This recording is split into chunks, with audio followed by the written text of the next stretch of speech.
You are tuned in to another edition of Americana Music Profiles, brought to you by Americana Rhythm Music Magazine and AmericanaMusicMagazine.com. I'm your host, Greg Tutwiler. Let's jump right in to the next exciting interview. It was an incapacitating car accident in his late teens that moved Western Australian artist Andy Micheals to pick up the guitar. The result was a fusion of eclectic tastes and melodic sounds that feature hints of folk, country, Americana, and even some contemporary pop. In this edition of Americana Music Profiles, Andy and I talk about how life led him into a career of music. Hi, Andy. Welcome to the podcast. Yeah, thank you. It's great to be here. Yeah, I guess I should say good morning or good evening, depending on which perspective we want to look at it. We were talking offline, and I appreciate the opportunity to make this work. I'm in Virginia on the East Coast of the United States, and you are in Australia, so we were able to figure out the timeline. We're 13 hours apart, which is always kind of neat to pull this off in cyber world, that we can still be talking at the same time and be traveling at two different timelines. So it's kind of neat to be able to do that. It's great, and I'm actually in the future to you. So right, yeah, I've always wanted to talk to somebody in the future, so this is cool. So well, and I'm in your past, so there you go. You're in my past. Yeah. Well, thanks, Andy. I appreciate it, and certainly looking forward to chatting about your music here a little bit. Tell me, tell me how music started for you. How did you enter into the music industry? Oh, mate, it's been a long journey. All my life, I've been enjoyed music. My mother used to play guitar and sing when I was a young fella, and that was always a motivation to me, because we lived in the country in Western Australia. You probably call it the outback over there, and we had to make our own fun. And my mother used to bring her guitar always to football games and barbecues and entertain the local country crowd, because basically there was no other entertainment. Uh-huh. And that was for you as a child, right? Of course.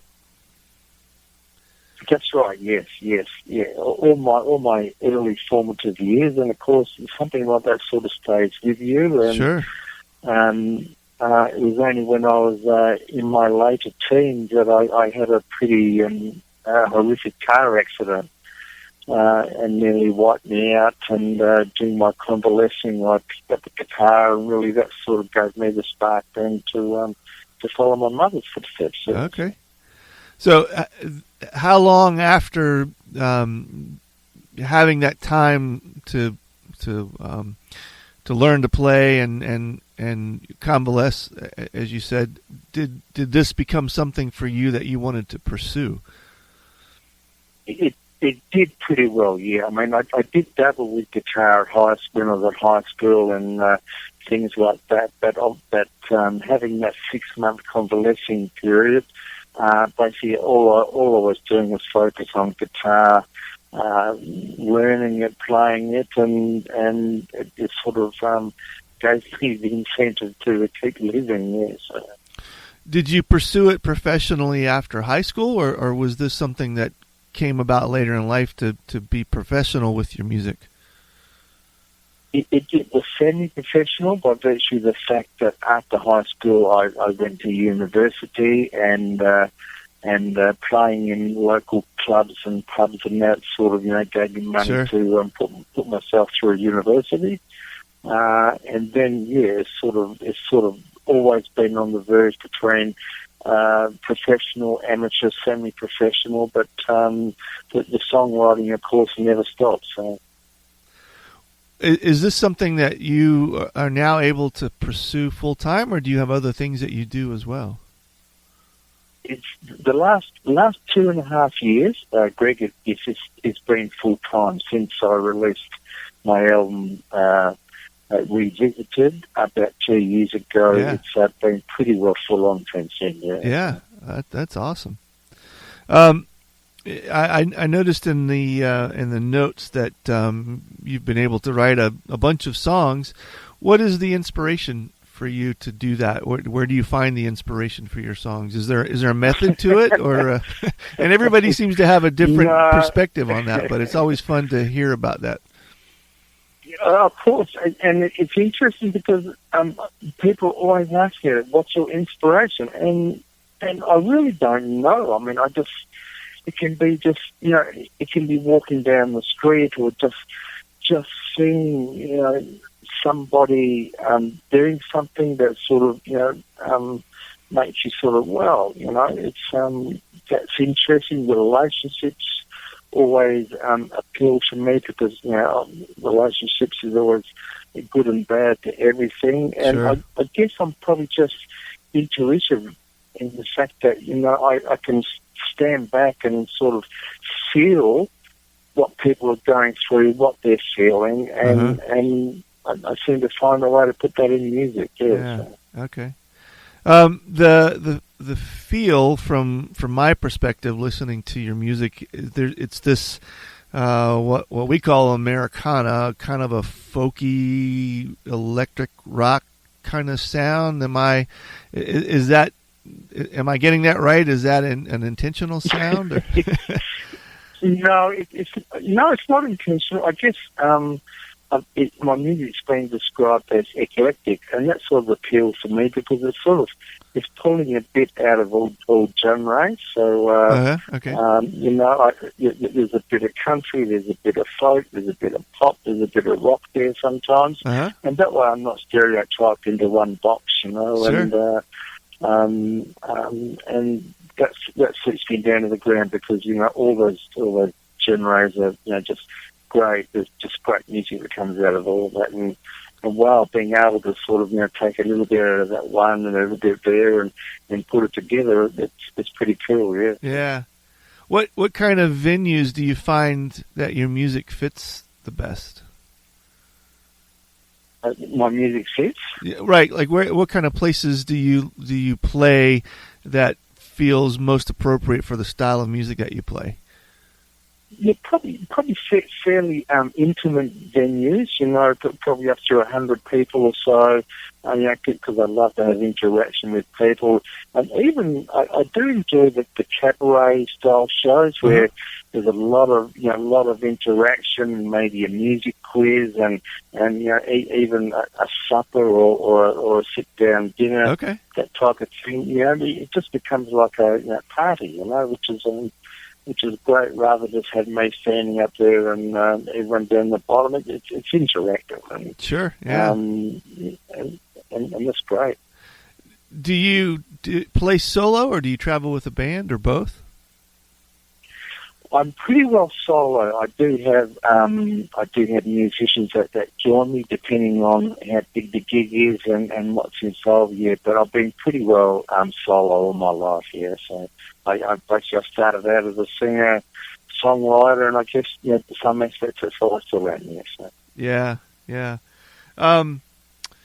And so your new or current record is called Incendiary Heart. Is that right? Incendiary Heart. I don't know how you pronounce it in America. Yeah. Yeah. Incendiary Heart. Yeah. Incendiary Heart. Yeah. I think I had to Google myself once. So where did that come from?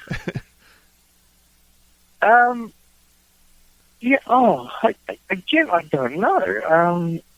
I think.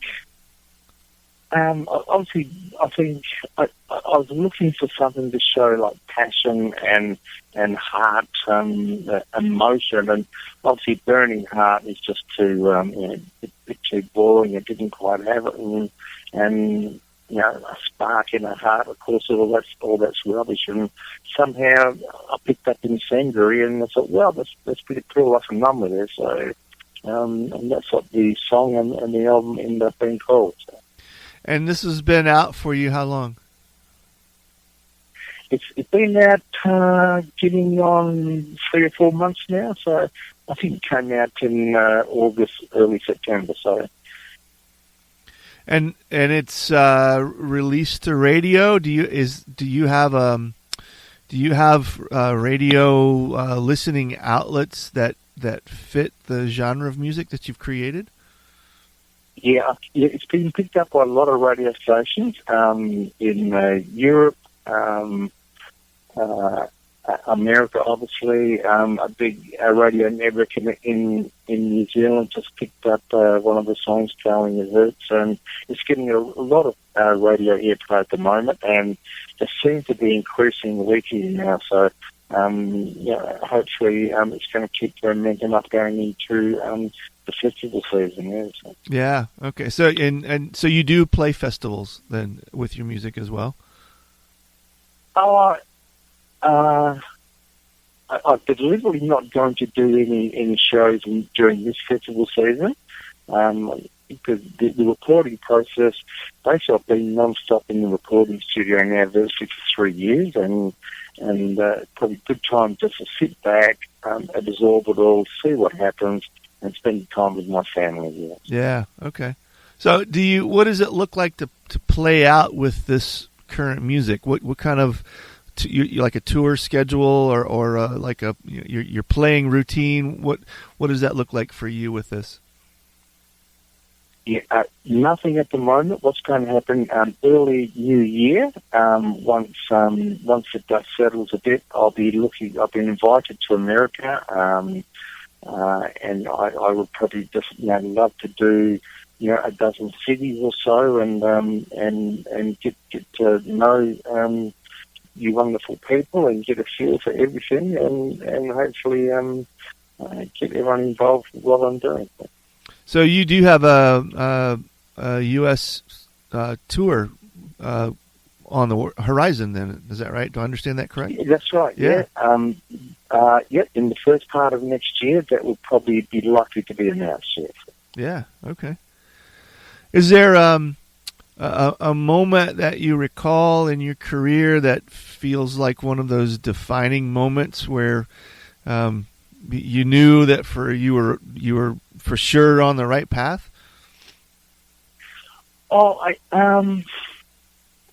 get a lot of I have a lot of dreams, and I tend to write a lot of songs when I'm asleep as well, which sounds a bit weird, but it tends to happen. I wake up in the morning and the words of music there. But I guess I sort of had this inner drive to make Revisited, the first album, a couple of years ago. Uh-huh.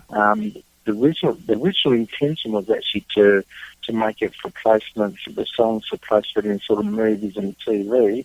It was just a radio station in the UK contacted me because they heard one of the songs on that album called Where Are You Now? And they said, "Oh, Andy, this is a great song. We'd be able to play it on radio." And of course, I'm not going to say no. I said, "Go for it." So from there, it sort of went viral, and from there, virtually every song on the album was being played, and I still had heaps of songs, that I hadn't recorded, which ended up on Incendiary Heart, and so virtually I had back-to-back albums, and both albums are getting airplay at the same time. So. Yeah, wow, that's cool. So if you're not presently touring, you mentioned earlier that the songwriting kind of is always ongoing. Do you have a routine during your day? Like, do you have times that you focus on your songs, or you just kind of, when the inspiration hits, you sort of stop and work on it? Obviously, with two little kids, it's hard to have time for yourself. But I've only got to pick up a guitar and straight away, the melodies or something that come in, or something that I've heard, some phrasing or words that sort of stuck in the back of my subconscious, it'll come out. And before long, I sort of got a song coming, but I've deliberately held back in the last couple of months because I don't want to be doing another album this year anyway.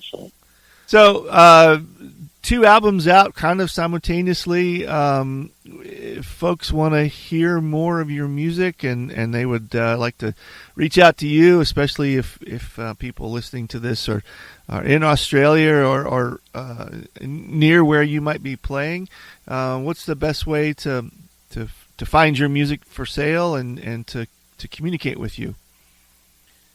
My website's always a great first point of contact. Obviously, you can just Google search it, or even in Spotify or iTunes. But my website's just easy to remember, and it's just AndyMichealsmusic.com. Great. And then music available on iTunes, Spotify kind of places? Is that also That's right. an option? Yeah, iTunes, Spotify. I've even got some CDs in my bottom drawer if anybody sort of likes the old physical ones. So. Yeah. So, Good. Yeah. Yeah, some of us still listen to those, the real CDs. That's a changing environment too. Exactly, and records, vinyls made a comeback too, which is pretty awesome. I'd love to re-release or put both albums out as a quadruple vinyl or something. That would be fun. Yeah. So. Who knows? Maybe cassette tapes will make a comeback yet before this is all over. I'm old enough to remember listening to those driving around in your car. So. Yes, yeah. Well, thank you, Andy. This has been fun talking to you and reaching all the way around the globe and making this connection and learning more about your music. And we certainly wish you well when you get to our side of the world and share your music here in a couple months. And look forward to folks getting a chance to hear you. Great, Greg. It's been awesome talking to you, and I can finally put a voice to the name. And you've been wonderful. And thanks to everybody for listening. Thanks again for tuning in to this episode of Americana Music Profiles. Find us on iTunes at Americana Music Profiles and on the internet at AmericanaRhythm.com.